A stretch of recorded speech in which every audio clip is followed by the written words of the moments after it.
ఒకసారి పార్వతీదేవి విష్ణు సహస్రనామ స్తోత్రమునకు కాస్త సూక్ష్మమైన మార్గం చెప్పమని పరమశివుని కోరుతుంది.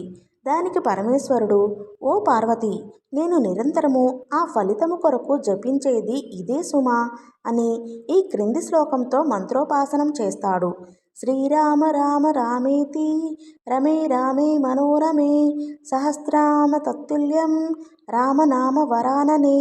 ఈ శ్లోకం 3 మార్లు స్మరించితే ఒక్క విష్ణు సహస్రనామ పారాయణం ఫలితమే కాదు, భక్తులకు శివ సహస్రనామ ఫలితం కూడా లభిస్తుంది.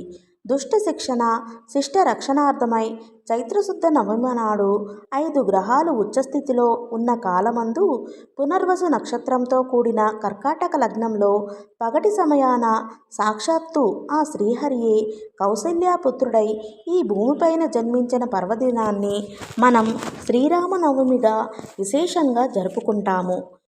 శ్రీరాముడు వసంత ఋతువులో చైత్రశుద్ధ నవమి గురువారం నాడు పునర్వసు నక్షత్రపు కర్కాటక లగ్నంలో సరిగ్గా అభిజిత్ ముహూర్తంలో అంటే మధ్యాహ్నం 12 గంటల వేళలో త్రేతాయుగంలో జన్మించాడు. ఆ మహనీయుని జన్మదినమున ప్రజలు పండుగగా జరుపుకుంటారు. 14 సంవత్సరాల అరణ్యవాసము, రావణ సంహారము తరువాత శ్రీరాముడు సీతా సమేతంగా అయోధ్యలో పట్టాభిషిక్తుడైనాడు. ఈ శుభ సంఘటన కూడా చైత్రశుద్ధ నవమి నాడే జరిగినదని ప్రజల విశ్వాసము. శ్రీ సీతారాముల కళ్యాణం కూడా ఈ రోజునే జరిగింది.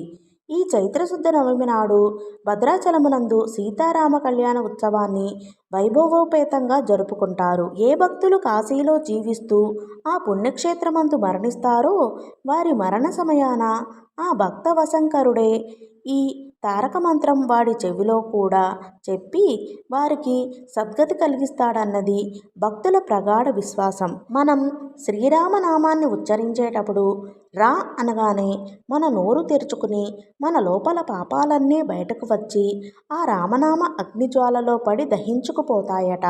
అలాగని మా అనే అక్షరం ఉచ్చరించినప్పుడు మన నోరు మూసుకుంటుంది కనుక బయట మనకు కనిపించే ఆ పాపాలు ఏవి మనలోకి ప్రవేశించలేవట.